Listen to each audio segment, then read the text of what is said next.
What's up guys, Pablo here with another video, and today we have the unboxing and my first thoughts and impressions on the Vapormax 2020 Flyknit. And the categories for today's video are as follows. Also keep in mind that these are only first impressions and not a full-on review of the shoe. I was only able to wear the shoe for about a week and a half in preparation for this video. The Vapormax 2020 released in July 23rd, 2020, as it was originally supposed to make its first appearance during the Summer Olympics, but a certain pandemic did not allow for that to happen. The shoe retails for $220 US, which is $20 more than the usual $200 retail price for a Vapormax. Ironically enough, Nike did not send this pair of sneakers in their environmentally friendly shipping packaging. However, you are greeted by a sustainability message on the lid of the shoebox and really all around the shoebox. And this message at the top of the box is a brief description on Nike's Move to Zero initiative, which is also followed by a Nike swoosh and their Sunburst swoosh logo to represent circular design on this pair of sneakers. The backside of the shoebox emphasizes this message by mentioning that these shoes are made up of at least 50% recycled materials by weight, and they mention this in 7 different languages. One of the sides of the shoebox has a QR code, and once again in 7 different languages they mention that if you want to learn more about Nike's sustainability efforts, you can scan the code and it immediately takes you to a website where they describe the Move to Zero initiative in a little bit more detail. And the rest of the shoebox emphasizes the original message to make it very clear that these shoes are made up of recycled materials. And to emphasize it even more, when you open up the shoebox, the shoes are immediately there.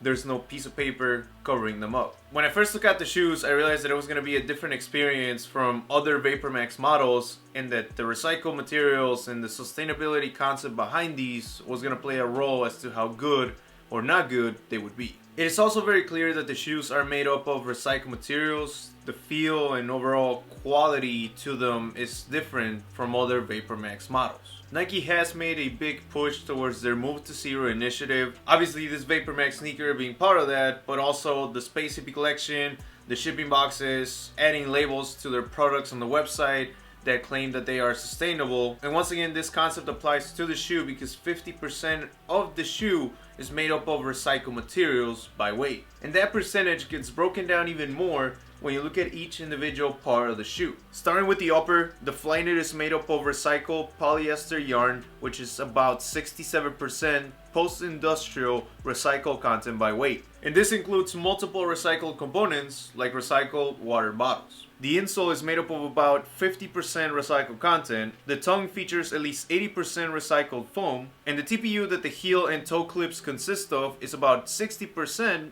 of recycled TPU. And on top of everything that we mentioned that's related towards the main concept of the shoe, which is the Move to Zero or sustainability aspect of it, Nike also introduced a couple changes to the Vapormax silhouette with this Vapormax 2020. And one of the most noticeable changes is the Vapormax bubble itself. The bubble changed in design and height compared to the bubble that was introduced in 2017 and had been used up until this silhouette. Nike went away from the sections that used to split up the bubble and instead is using a S or zigzag kind of pattern for this new design. And I've seen and heard plenty of mixed reviews and feelings on this new bubble. I personally didn't mind it. I definitely felt like it was shorter, but besides that, there wasn't much of a difference between the feel on this one and the previous one that we've seen and known for a couple years. Now the other major difference on this shoe that I saw a lot of people, or causing a lot of people to either hate or love the shoe, is the lacing system.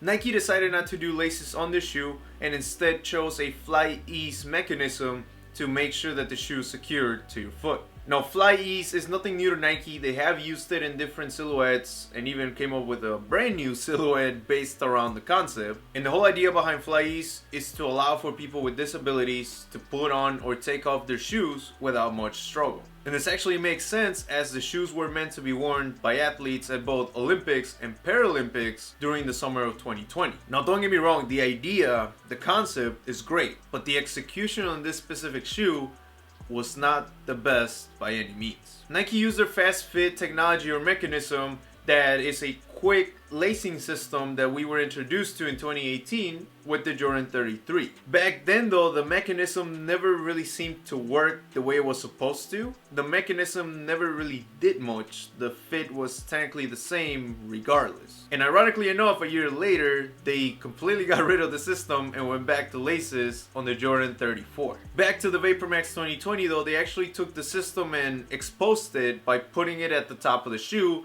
or on top of the tongue where the laces would usually go. And even though it's been a couple years and it's a completely different silhouette that it's part of now, the fast fit mechanism is still not what it's supposed to be. The mechanism itself feels very cheap and not durable at all. I actually came across a couple people online saying that they were just pulling to release the shoe, unlace it, untie it, and they broke the mechanism and it wasn't working properly after that. In my experience, I didn't break it, but I definitely messed it up. I was obviously trying the lock and release tabs, seeing how they worked, and then one time I pulled the release tab a little bit differently, a little bit stronger, and it made a weird noise on the little box at the top of the tongue. And after that, it felt like the shoe wasn't able to tighten up as much as it should. And this lacing mechanism is the one thing that Nike could improve on if they plan on keeping it moving forward. Overall, the shoe's great and it's very comfortable whenever it's properly laced up. And even with the recycled materials, you still get some of that premium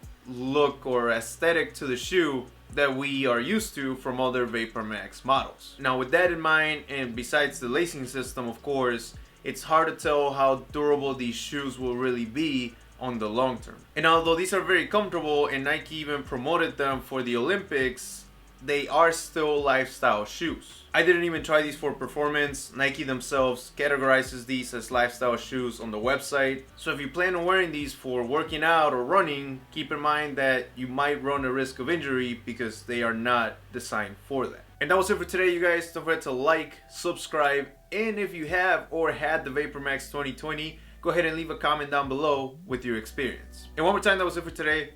Thank you guys so much for watching. You guys are amazing. Pablo, out.